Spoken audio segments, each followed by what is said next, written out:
ஒரு பக்கம் மூலக்கூறு உயிரியல் படிக்கிற ஒரு விஞ்ஞானி, சர்வதேச அளவுல ஆராய்ச்சி கட்டுரைகள் எழுதுறவர். இன்னொரு பக்கம் 23க்கும் மேற்பட்ட தமிழ் நாவல்களை எழுதின ஒரு எழுத்தாளர். இது எப்படி சாத்தியம்? வாங்க, லாவண்யா சீலனோட இந்த ஆச்சரியமான பயணத்தை பத்தி நாம இந்த பகுதியில பார்க்கலாம். அறிவியலோட துல்லியத்திலிருந்து இலக்கியத்தோட ஆழம் வரை, மூலக்கூறுகள்ல ஆரம்பிச்சு மனிதம் வரைக்கும் அவங்க போன பாதையை நாம தெரிஞ்சுக்கலாம். இந்த முழு பயணத்துக்குமே ஆரம்ப புள்ளி எது தெரியுமா?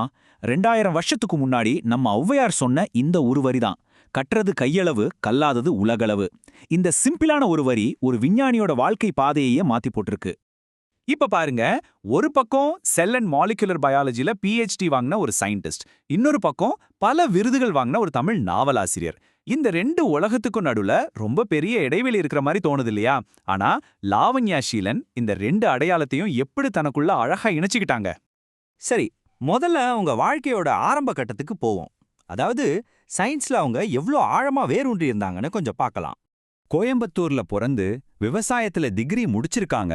அதுக்கப்புறம் அமெரிக்காவுக்கு போய் செல் மாலிகுலர் பயாலஜில PhD வாங்குறாங்க. சும்மா இல்ல, அரிசி மரபியல், மனித கரு வளர்ச்சின்னு ரொம்பவே சிக்கலான தலைப்புகள்ல இன்டர்நேஷனல் ஜேர்னல்ஸ்ல ரிசர்ச் பேப்பர்ஸ் பப்ளிஷ் பண்றாங்க. சுருக்கமா சொல்லணும்னா ஒரு பக்கா சயின்டிஃபிக் கரியர். ஆனா இந்த பாதை தான் அவங்கள இலக்கிய உலகத்துக்கு கூட்டிட்டு போக போதுன்னு அப்ப யாருக்குமே தெரிஞ்சிருக்க வாய்ப்பில்ல. ஆனா அவங்களோட இந்த அறிவியல் பயணத்தோட உச்சத்துல தான் ஒரு சின்ன இலக்கிய பொறி அவங்க மனசுல விழுந்துச்சு. இங்கதான் அந்த முக்கியமான திருப்புமுனை வருது.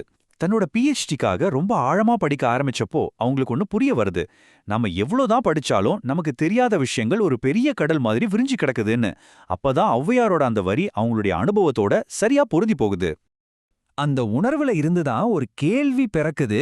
இங்கிலீஷ்ல இவ்வளோ கஷ்டமான ரிசர்ச் பேப்பர்ஸ் எல்லாம் எழுத முடியுதே, அப்புறம் ஏன் நம்ம மனசுல தோன்ற விஷயங்களை நம்ம தாய்மொழியான தமிழ்ல எழுதக்கூடாது? இது அவங்களுக்குள்ள ஒரு தேடலா, ஒரு சவாலா மாறுச்சு.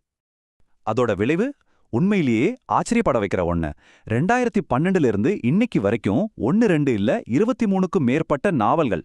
பாருங்க, இது ஏதோ பொழுதுபோக்காக செஞ்ச விஷயம் இல்ல, இது ஒரு முழுமையான அர்ப்பணிப்போட ஆரம்பிச்ச ஒரு புதிய பயணம். சரி, அவங்க எதுக்காக எழுதுனாங்க? சும்மா கதைகள் சொல்றதுக்காகவா? இல்லவே இல்ல. அவங்களோட எழுத்துக்கு பின்னாடி ஒரு ஆழமான சமூக அக்கறை இருந்துச்சு. இதுக்கு ஒரு சூப்பரான உதாரணம் அவங்களோட மின்மினி கனவுகள் நாவல். ஒரு சினிமாவில் திருநங்கைகளை கிண்டல் பண்ற ஒரு காட்சியை பார்த்துட்டு அவங்களுக்கு ரொம்பவே மனசு கஷ்டமாயிடுச்சு. அவங்க யோசிச்சது இதுதான், நம்மளை யாராவது சும்மா கிண்டல் பண்ணாலே கோபம் வருமே, ஆனா ஒருத்தரோட பிறப்பையே கேலி செஞ்சா அவங்க மனசு எவ்வளவு வலிக்கும். இந்த ஆதங்கம் தான் ஒரு நாவலா உருவாச்சு. அந்த நாவலோட மையக்கருவே இந்த வரிகளை தான் இருக்கு. சொந்த குடும்பமே அவங்கள புரிஞ்சுக்காதப்போ சமூகம் மட்டும் எப்படி ஏத்துக்கும்? அவங்கள வெறும் மனுஷங்களா நினைச்சு அன்பு காட்டினாலே போதும். அதுதான் அவங்க முன்வைக்கிற செய்தி. இதுலேருந்து என்ன தெரியுதுன்னா, அவங்க எழுத்த ஒரு சமூக மாற்றத்துக்கான கருவியா பயன்படுத்துறாங்க. அவங்களோட இந்த முயற்சிக்கு ஒரு பெரிய அங்கீகாரமும் கிடைச்சது. 2018ஆம் வருஷம் மின்மினி கனவுகள் நாவலுக்காக ரொம்பவே மதிப்புமிக்க திருப்பூர் சக்தி விருது அவங்களுக்கு வழங்கப்பட்டது. இது அவங்க எழுத்தோட தாக்கத்துக்கு கிடைச்ச ஒரு பெரிய சான்று. ஓகே, ஒரு புத்தகத்தை பத்தி பார்த்தோம். இப்போ அவங்களோட எல்லா படைப்புகளையும் இணைக்கிற ஒரு பொதுவான தத்துவம் என்னன்னு பார்க்கலாம் வாங்க. அவங்களோட தத்துவத்தோட ஆணிவேரே நம்ம திருவள்ளுவர் சொன்ன இந்த குறள் தான். பண்புடையவர்கள் வாழ்றதால தான் இந்த உலகமே இன்னும் இயங்கிட்டு இருக்கு. பாருங்க, 2000 வருஷம் பழமையான இந்த சிந்தனை தான் அவங்க எழுத்தோட அடித்தளமா இருக்கு. டெக்னாலஜி எல்லாம் ராக்கெட் வேகத்துல வளர்ந்துருச்சு, ஆனா மனிதநேயம் மட்டும் கொஞ்சம் கொஞ்சமா குறைஞ்சிட்டு வருதுன்னு லாவண்யா நம்புறாங்க. அதனாலதான் தன்னோட எழுத்து மூலமா மறுபடியும் மனிதநேயத்தை விதைக்கிறதா தன்னோட முக்கிய நோக்கமா வச்சிருக்காங்க. அவங்களோட சிறுகதைகள்ல இந்த தத்துவத்தை நாம ரொம்ப தெளிவா பார்க்க முடியும். ஒரு மாவட்ட ஆட்சியாளர், ஒரு ஆசிரியர், ஒரு காவலர்ன்னு அவங்க உருவாக்குற கதாபாத்திரங்கள் அடுத்தவங்களோட இடத்துல இருந்து யோசிக்கிறதால எப்படி பெரிய மாற்றங்களை கொண்டு வராங்கன்னு ரொம்ப அழகா காட்டியிருப்பாங்க. இங்கேதான் ஒரு விஞ்ஞானியோட துல்லியமும் ஒரு எழுத்தாளரோட மனித உணர்வும் ஒன்னா சேர்றத நாம பாக்குறோம். கடைசியா வெறும் எழுத்தோட நிக்காம இந்த தத்துவத்தை அவங்க எப்படி தன்னோட நேரடி சமூக பங்களிப்பு மூலமா வாழ்ந்து காட்டுறாங்கன்னு பார்க்கலாம். இந்த டைம்லைனை பாருங்க.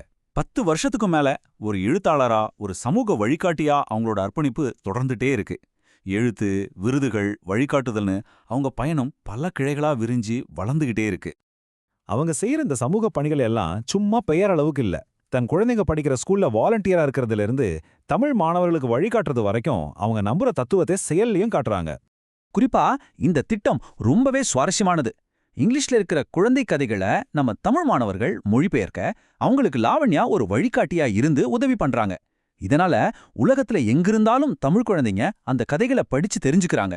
இது மொழியையும் கலாச்சாரத்தையும் இணைக்கிற ஒரு அற்புதமான பணி இல்லையா? லாவண்யா சீலனோட வாழ்க்கை நமக்கு என்ன சொல்லுது? ஒரு விஞ்ஞானியோட தர்க்கமும் ஒரு எழுத்தாளரோட கருணையும் ஒன்னா சேர்ந்தா என்னவெல்லாம் சாதிக்கலாம்னு நமக்கு காட்டுது. அவங்களோட இந்த பயணத்துல இருந்து நாம எடுத்துக்க வேண்டிய உத்வேகம் என்ன?